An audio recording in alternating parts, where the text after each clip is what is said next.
Hola hermanos, muy buen día, espero se encuentren bien, Dios les bendiga. Esta vez vamos a iniciar con una pequeña miniserie acerca de la Biblia.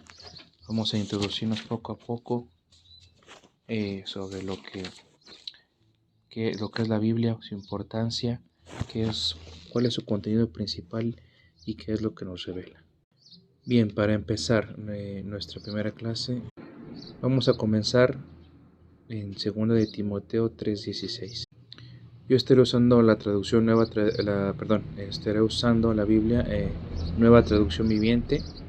Si usted tiene otra como la Reina Valera, traducción al lenguaje actual, etcétera, es lo mismo, solamente a veces las palabras se parafrasean, pero terminan siendo sinónimas. Bien, antes de comenzar, vamos a hacer una pequeña oración. Dios Padre bendito, Padre celestial, agradezco, Padre, la oportunidad que me das de compartir este mensaje a mis hermanos en Cristo. Te pido, Padre, que sea lo más claro posible, que quites de mí toda torpeza y trate de ser lo más claro posible para que mis hermanos puedan entenderte, Señor, para que podamos aprender en conjunto de tu palabra, para que podamos apreciar y lo más importante, ponerla en práctica, Señor, porque nos llamas a ser hacedores de tu palabra. Pero no podemos ponerla en práctica si no la aprendemos. Así que te pido que me guíes, Padre, que me instruyas y que abras los corazones de mis hermanos en Cristo para que puedan poco a poco ir entendiéndola y poniéndola en la práctica, mi Señor. Todo te lo pido en el santo nombre de tu Hijo amado. Amén. Bien, para comenzar esta primera clase vamos a comenzar con una interrogación o un interrogante. ¿Qué es la Biblia y por qué importa? Si bien podríamos determinar o cerrar esta pregunta de una manera sencilla comentando que la Biblia es una colección de libros, no es solo un libro, es una colección de aproximadamente 66 libros. Es un compendio en los cuales se explican el nacimiento de una nación, la redención de la humanidad, quién es Dios y algunas otras preguntas que podemos profundizar. En general, primero tenemos que tener el concepto básico de qué es la Biblia. Y aunque ha sido redundante en este sentido, es necesario empezar o explicar lo siguiente. Toda religión tiene sus textos o palabras sagradas. Su fe o creencia de cada grupo religioso tiene o debe tener un fundamento histórico. Y para que exista la historia, debe existir la escritura. Por lo que podemos deducir lo siguiente, que cada texto sagrado, o al menos así considerado, para la humanidad debe tener un fundamento escrito. Sin embargo, algunas religiones, si podemos llamarlas religiones más que creencias, se basan en rituales o se transmiten las historias oralmente, lo que lo vuelve más vulnerables o más proclive a fallas históricos o simples creencias en las cuales no hay un fundamento o certeza o continuidad en las historias que se han contado o se han pasado de tradición oral de generación en generación. Los libros o textos sagrados más conocidos a través de la historia son claramente la Biblia, que es un compendio de libros, el Corán, que pertenece al Islam, los Vedas, que pertenecen al hinduismo. En el budismo podemos encontrar los Tripitakas o los sutras, dependiendo de la tradición. Podemos encontrar las escrituras de los Sikhismo, que pertenece al taoísmo, y podemos continuar a hacer una lista muy compleja y muy larga acerca de los libros o textos sagrados que son considerados al menos así por el ser humano y por sus religiones, obviamente. Entonces, ¿en qué lugar dejaríamos a la Biblia? Mi pregunta sería para usted, para que reflexione lo siguiente. Si la humanidad está llena de tantos libros o textos sagrados, ¿por qué la Biblia por encima de ellos? ¿Qué es la diferencia? ¿Qué la hace tan especial para decir la Biblia es el único libro que contiene verdades absolutas? Bien, reitero y repito el mismo cuestionamiento. ¿Por qué la Biblia sobre otros textos religiosos? Bueno, aquí voy a dar solamente unos pequeños puntos, podría extenderme horas y horas, pero aquí la cuestión es dar un pequeño ejemplo y panorama corto pero simple y entendible de por qué la Biblia es tan relevante incluso en la historia humana, y se sobrepone a otros textos religiosos. Como número uno, la Biblia no solo es un texto inspirador, es considerado la revelación de Dios. Por lo siguiente, nos explica quién es Dios, quién es Jesús, qué es el pecado, qué es la salvación e incluso cómo vivir. A diferencia de otros textos, la Biblia se presenta como una revelación superior, como inspiración divina, no con dichos o reflexiones humanas.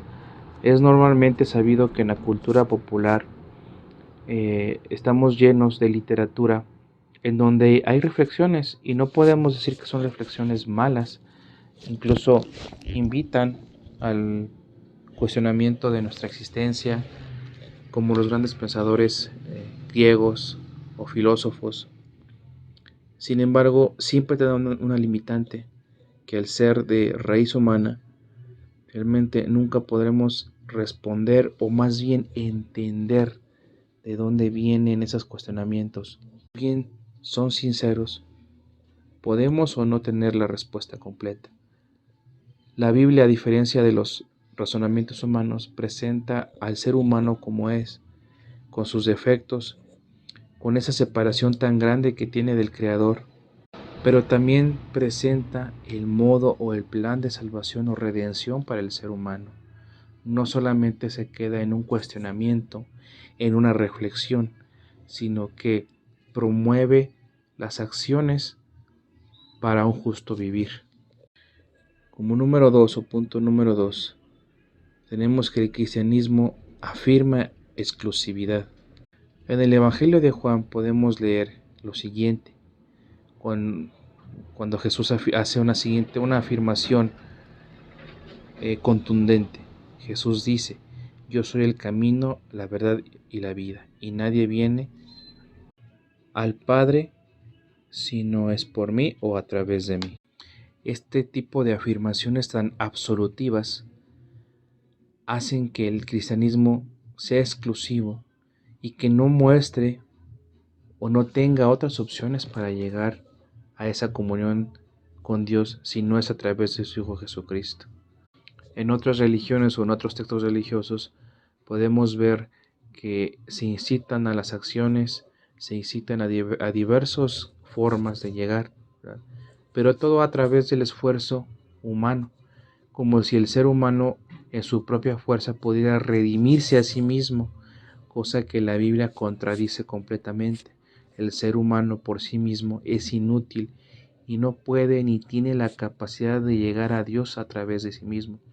Es a través de un mediador, a través de un redentor que puede llegar más allá. En una frase muy resumida implica que no todos los caminos llevan a la salvación, o que no todos los caminos llevan al mismo destino. El mensaje de la Biblia tiene afirmaciones y autoridad, cosa que otros no. En pocas palabras, las afirmaciones de la Biblia son absolutivas, a diferencia de en este mundo en el que vivimos, en el que todo es subjetivo. Bien, la Biblia en general, ya para terminar esta pequeña clase, no es un solo libro, quiero recalcar eso. Es una compilación de aproximadamente 66 libros que se citan entre sí. La Biblia tiene entre 300 a 300 citas completamente directas y tiene alusiones y paralelismos y referencias indirectas aproximadamente entre 4.000 a 10.000. Esto quiere decir que desde el Génesis hasta el Apocalipsis hay referencias y citas entre un libro y otro. Aunque usted lea la Biblia y vea historias de hombres, debe de recordar lo siguiente, que toda la Biblia no trata y no se centra en el hombre. Es la historia de Dios a través de los hombres con los que Dios ha decidido relacionarse. Y comenzando tal vez al revés, cierro con esta cita de Timoteo, de segunda carta a Timoteo 3:16. Toda escritura es inspirada por Dios y es útil para enseñarnos lo que es verdad y para hacernos ver lo que está mal en nuestra vida, nos corrige cuando estamos equivocados y nos enseña a hacer lo correcto. Bien, hermanos, les agradezco su atención, agradezco el tiempo que han dedicado a esta enseñanza. Es poco, solamente fueron aproximadamente 10 minutos. La intención es que usted aprenda o tenga un concepto general, y para eso no requerimos más tiempo. Conforme vayamos avanzando, la enseñanza será un poco más profunda, sí, con un poco más de tiempo. Espero que haya sido clara. Dios le bendiga y le guarde y que tenga un excelente día.